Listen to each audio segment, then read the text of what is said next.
नमस्कार, मी श्वेता आणि तुम्ही पाहताय न्यूज 18 लोकमत। दुपारच्या बातम्यांमध्ये तुमचं स्वागत। आणि आता यावेळची सगळ्यात मोठी बातमी ती म्हणजे नितेश राणे यांच्या प्रकरणाची सुनावणी आता पुढे ढकलण्यात आलेली आहे। त्यांच्या जामीन अर्जावरती पुढील सुनावणी सोमवारी होणार आहे। न्यायालयाच्या आवारामध्ये सध्या शेकडो कार्यकर्ते जमलेले आहेत। न्यायालयाच्या बाहेर पोलीस बंदोबस्तात देखील वाढ करण्यात आलेली आहे। सरकारी वकील घरात उपस्थित नसल्यामुळे ही सुनावणी आता सोमवारपर्यंत पुढे ढकलण्यात आलेली आहे। नितेश राणे यांच्या प्रकरणातली सुनावणी आता सोमवारी पुढची सुनावणी होणार आहे आणि तोपर्यंत ही सुनावणी पुढे ढकलली गेली आहे। आमचे प्रतिनिधी अजित मांढरे आपल्यासोबत फोन लाईन वरती आहेत। अजित, या सुनावणी दरम्यान नेमकं काय काय झालं आणि आतापर्यंतचे सगळे अपडेट्स? या सुनावणी दरम्यान सर्वात महत्त्वाचा मुद्दा तो म्हणजे विशेष सरकारी वकील प्रदीप घरत आणि नितेश राणे यांचे वकील सतीश माने शिंदे या दोघांमध्ये युक्तिवाद झाले। सतीश माने शिंदे यांच्याकडून युक्तिवाद करण्यात आला। त्यांनी सर्वोच्च न्यायालयाचा एक निर्णय होता खानविलकर या प्रकरणाचा, तो निर्णय न्यायालयासमोर ठेवला आणि त्या निर्णयाच्या आधारे त्यांनी असं म्हटलं आहे की न्यायालयाने आम्हाला 10 दिवसाचं प्रोटेक्शन दिलेलं आहे, त्यामुळे आम्हाला अटक करू नये। आमचा जामीन अर्ज आम्ही करतो आहोत, तो जामीन अर्ज आम्ही करून आम्ही जेव्हा केव्हा तपास अधिकारी आम्हाला चौकशीला बोलवतील त्याकरता आम्ही चौकशीला हजर राहू। त्याचबरोबरीनं जर आमच्याकडून काही शुअरिटी पाहिजे असेल तर ती देखील आम्ही द्यायला तयार आहोत। अशा पद्धतीचा युक्तिवाद जो आहे तो सतीश माने शिंदे म्हणजेच नितेश राणे यांच्या वकिलांनी केला होता। या युक्तिवादानंतर सरकारी वकील जे प्रदीप घरत हे VC द्वारे म्हणजे व्हिडिओ कॉन्फरन्सिंगद्वारे या सुनावणीला जॉईन झाले होते। त्यांनी जेव्हा युक्तिवाद केला त्या युक्तिवादामध्ये त्यांनी स्पष्ट केलं की ज्या पद्धतीनं हा गुन्हा घडलेला आहे, ज्या पद्धतीनं पोलिसांनी तपास केलेला, या सगळ्या तपासामध्ये नितेश राणे यांचा थेट सहभाग आढळतो आणि याचमुळे जो नितेश राणे यांची चौकशी करणं बाकी आहे ते जर बाहेर राहिले तर या सगळ्या प्रकरणामध्ये प्रभाव पडू शकतो आणि कुठेतरी या प्रकरणाला वेगळं वळण लागू शकतं। या सगळ्या पार्श्वभूमीवरती जर आपण लक्षात घेतलं तर सरकारी वकिलांचा युक्तिवाद या दिशेने होता की नितेश राणे यांना कोणत्याही परिस्थितीमध्ये जामीन जो आहे तो न्यायालयाने देऊ नये। आता तांत्रिक बाब जर आपण पाहिली तर सर्वोच्च न्यायालयाने जो निर्णय दिला होता त्या निर्णयाचा जर आपण पाहिलं तर 10 दिवसाच्या आतमध्ये नितेश राणे यांना जेलमध्ये त्यांना कोर्टामध्ये त्या ठिकाणी शरण येण्याकरता न्यायालयाने सांगितलं होतं आणि ते जर न्यायालयामध्ये शरण आलेत तर त्यावेळी त्यांना न्यायालयीन कोठडी झालेली आहे। त्यामुळे त्याच दरम्यान त्यांनी जो आता जामीन अर्ज केलेला आहे त्या जामीन अर्जावरती सोमवारी सुनावणी आहे। या सगळ्या प्रकरणी जर लक्षात घेतलं तर त्यांना अटक झाली आहे असं आपण तांत्रिकदृष्ट्या म्हणू शकत नाही, कारण का नितेश राणे हे आता न्यायालयाच्या कस्टडीमध्ये आहेत, न्यायालयीन कोठडीमध्ये आहेत। त्यामुळे नितेश राणे यांच्या जामीन अर्जावर सोमवारी सुनावणी ठेवल्यामुळे नितेश राणे यांचा आजपासून पुढील 3 दिवसांमधला मुक्काम जो आहे तो न्यायालयामध्ये जाईल। आपल्यासोबत आपण वकील जे आहेत प्रदीप घरत, आपण त्यांच्याशी बोलूयात। प्रदीप घरत सर, मला आपल्याला एक प्रश्न विचारायचा आहे की या प्रकरणामध्ये नितेश राणे यांचा जेलचा मुक्काम वाढणार आहे का? त्यांना आता जो आम्ही हरकत घेतलेली आहे त्यामुळे त्यांना ताब्यात घेतलेलं नाही। मग सर, त्यांच्या जामीन अर्जावरती सोमवारी सुनावणी आहे, ही सुनावणी त्यांचा जामीन अर्ज पण आता म्हणजे तर घेतलेलंच नाही आता अर्थ होईल त्याच्यामध्ये। सोमवारी आम्ही जामीन अर्जावर स्टे वगैरे देऊ, पण मग तत्पूर्वी पहिला प्रश्न जो आहे आणि जे त्याच्यामध्ये मुद्दा उपस्थित केलेला आहे की सत्र न्यायालयाला याच्यात सुनावणी घेण्याचा अधिकार आहे। कारण जो अजित मांढरे आपले प्रतिनिधी आपल्या सोबत आहेत आणि विशेष सरकारी वकील प्रदीप घरत यांच्याशी आम्ही संपर्क साधण्याचा प्रयत्न करत होतो। नितेश राणे यांच्या या संपूर्ण प्रकरणाविषयी आताची जी ताजी माहिती समोर येते, पुढची सुनावणी ही सोमवारी होणार आहे आणि मात्र तोपर्यंत नितेश राणे कुठे असणार याच संदर्भात आपल्याला माहिती मिळवायची आहे। आता नितेश राणे यांच्या प्रकरणातली जी पुढची सुनावणी आहे ती सोमवारी तर होणार आहे। अर्थात प्रदीप घरत हे या सुनावणीसाठी हजर नव्हते किंवा ते व्हर्च्युअली या सुनावणीमध्ये सामील होते। अर्थात या गोष्टीमुळे ही सुनावणी आता सोमवारपर्यंत पुढे ढकलण्यात आलेली आहे। तोपर्यंत या न्यायालयाच्या बाहेर राणे समर्थकांची गर्दी मोठ्या प्रमाणात वाढलेली आहे आणि त्यामुळे पोलीस बंदोबस्तात सुद्धा वाढ करण्यात आलेली आहे। आताच प्रदीप घरत यांच्याशी आमचे प्रतिनिधी अजित मांढरे संपर्क साधत होते आणि त्यांना या संदर्भात विचारलं असता त्यांची एक ओळ ही विशेष लक्षात आली की सत्र न्यायालयाला या संदर्भातली सुनावणी घेण्याचा अधिकार नाही असं घरत यांचं म्हणणं आहे। आता नेमकं त्यांचं काय म्हणणं आहे किंवा मग या प्रकरणाच्या सुनावणीमध्ये पुढे काय काय होतं याची तर उत्सुकता आहेच, मात्र आजची ही सुनावणी लांबणीवर पडली, अर्थात ही सोमवारपर्यंत पुढे ढकलण्यात आलेली आहे। त्यामुळे या कोर्टाच्या बाहेर असलेला पोलीस बंदोबस्त वाढवण्यात आलाय, कारण राणे समर्थकांची गर्दी आता कोर्टाच्या बाहेर वाढायला लागलेली आहे। आमचे प्रतिनिधी सिंधुदुर्गातून विशाल रेवडेकर आपल्यासोबत जोडले गेलेत। विशाल, तुमच्याकडे काय आणखी माहिती आहे?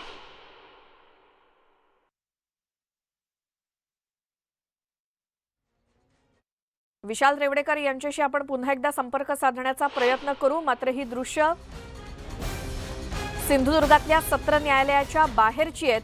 तिथे पोलिसांचा बंदोबस्त, जिथे नितेश राणे हे स्वतः हजर झाले, कारण या संपूर्ण प्रकरणामध्ये त्यांना दिलेल्या मुदतीमध्ये शरण येण्याचे आदेश सुप्रीम कोर्टाने दिलेले होते आणि त्याप्रमाणे नितेश राणे हे कोर्टामध्ये आज हजर राहिले। मात्र जी सुनावणी सुरू झाली, दोन्ही बाजूचा युक्तिवाद देखील सुरू होता, मात्र ही सुनावणी आज काही पूर्ण होऊ शकलेली नाही, ती सोमवारपर्यंत पुढे ढकलण्यात आलेली आहे।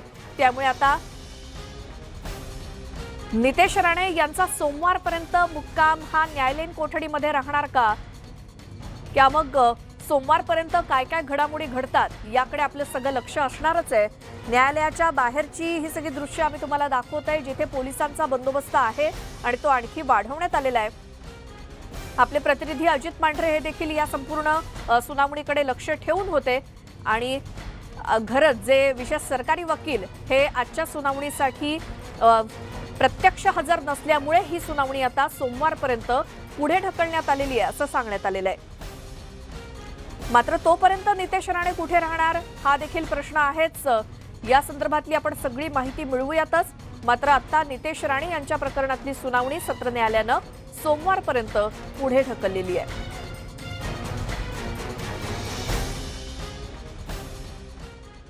पुढची आणखी एक महत्त्वाची बातमी, सुपरमार्केटमध्ये वाईन विक्रीला परवानगी देण्याचा निर्णय घेण्यात आलेला आहे आणि राज्य सरकारच्या या निर्णयाला भाजपनं कडकडून विरोध केलाय।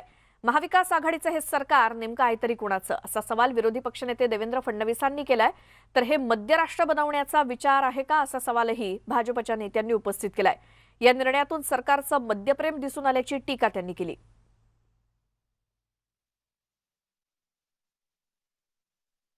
काही लोकांनी नव्याने दारूच्या कंपन्या किंवा एजन्स्या घेतलेल्या आहेत, कोण आहेत ते तुम्ही शोधा,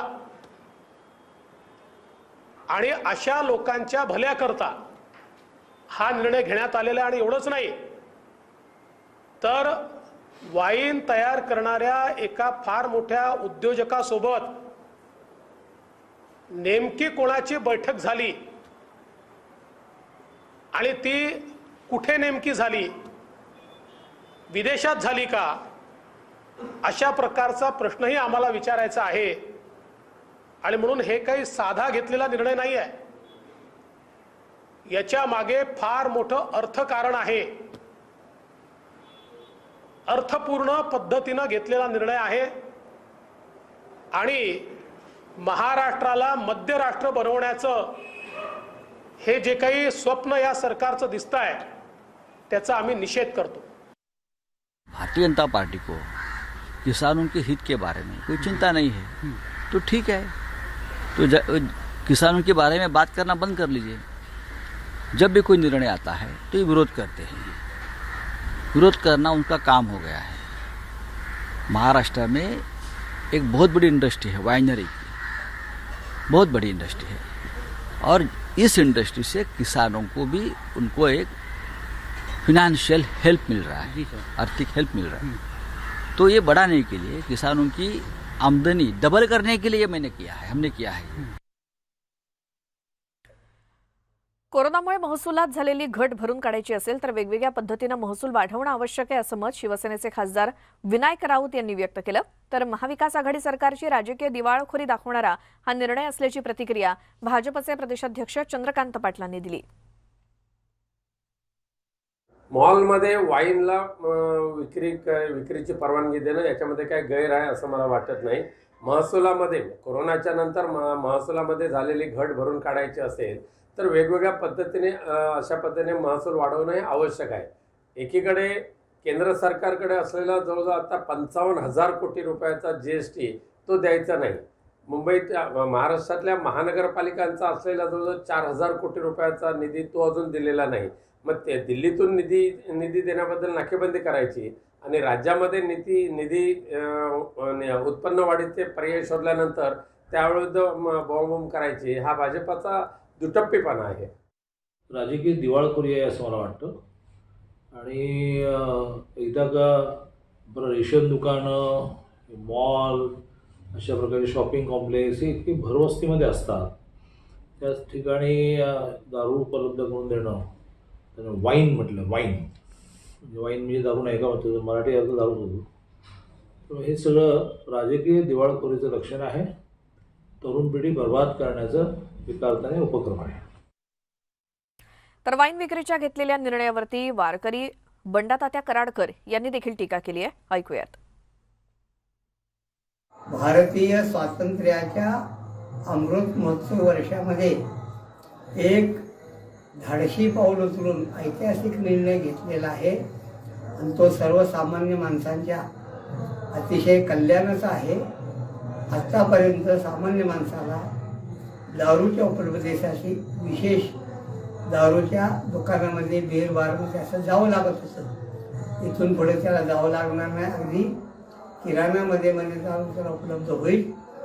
त्यामुळं सर्व लोकांना दारूचं व्यसन आणि दारूचे दुष्परिणाम होण्यासाठी चांगली मदत होईल. तर federation of retail traders welfare असोसिएशनकडून शासनाच्या वाईन विक्रीच्या निर्णयाचं स्वागत करण्यात आलंय आणि या निर्णयामुळे व्यवसायाचं किंवा व्यवसायाची वृद्धी होऊ शकते असं वीरेन शहा यांनी म्हटलंय.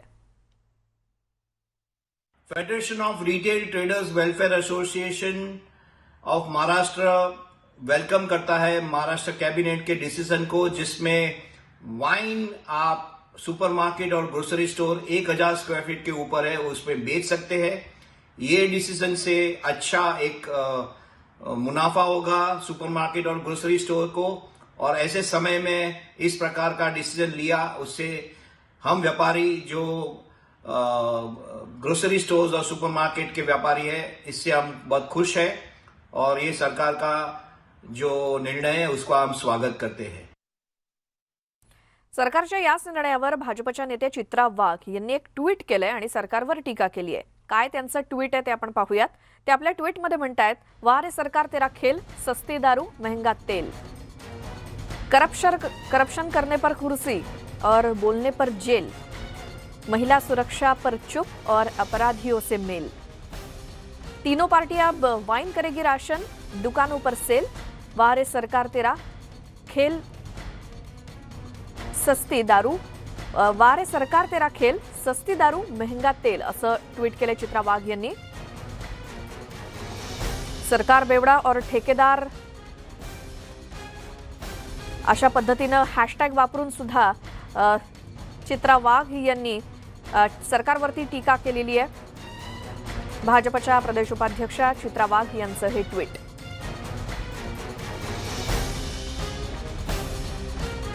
तर आपण ग्राफिक्सच्या माध्यमातून पाहूयात वाईन आणि मद्यातला नेमका फरक काय. बिअरमध्ये 4 ते 6% अल्कोहोल असतं, तर वाईनमध्ये 14% अल्कोहोल असतं. जिनमध्ये 35 ते 55% अल्कोहोलचं प्रमाण असतं, तर ब्रँडीमध्ये 35 ते 60% अल्कोहोल असतं. त्यासोबत आणखी काही प्रकार, विस्कीमध्ये 40 ते 50% अल्कोहोल, तर रममध्ये 40% अल्कोहोल असतं.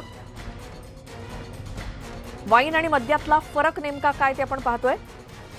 टकिलामध्ये 40% अल्कोहोल असतं, तर वोडक्यामध्ये 40% अल्कोहोलचं प्रमाण असतं.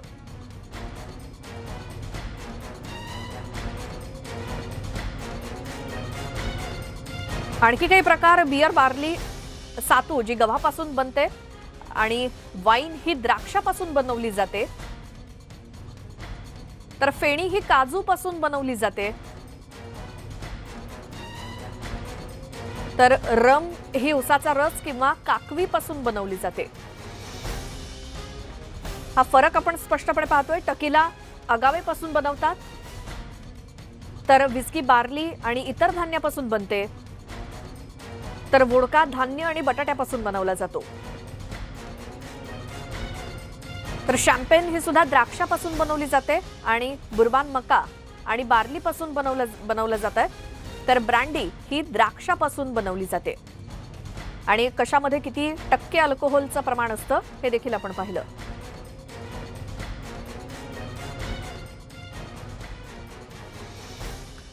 आता पुढची एक बातमी आहे राज्यातल्या एका परीक्षाच्या घोटाळ्यासंदर्भातली. राज्यामध्ये परीक्षांचे घोटाळे समोर येत असताना आता टीईटी परीक्षा घोटाळा प्रकरणामध्ये धक्कादायक आणि खळबळजनक माहिती समोर आली आहे. ती म्हणजे टीईटी परीक्षेत अपात्र ठरलेल्या तब्बल 7,800 परीक्षार्थींना पैसे घेऊन पास केल्याचं तपासात निष्पन्न झालंय आणि या वृत्तानं आता एकच खळबळ माजली आहे. महाराष्ट्र राज्य परीक्षा परिषदेनं 2019-20 मध्ये घेतलेल्या शिक्षक पात्रता परीक्षेत अपात्र ठरलेल्या तब्बल 7,800 परीक्षार्थींकडून पैसे घेऊन त्यांना पात्र ठरवल्याचं समोर आलंय. सायबर पोलिसांनी केलेल्या तपासामध्ये ही धक्कादायक माहिती उघड झाली आहे. 2018 मधील परीक्षेत सुद्धा मोठ्या प्रमाणात अपात्र परीक्षार्थींकडून पैसे घेऊन ते पात्र ठरवले गेले असून त्याची पडताळणी देखील सुरू आहे.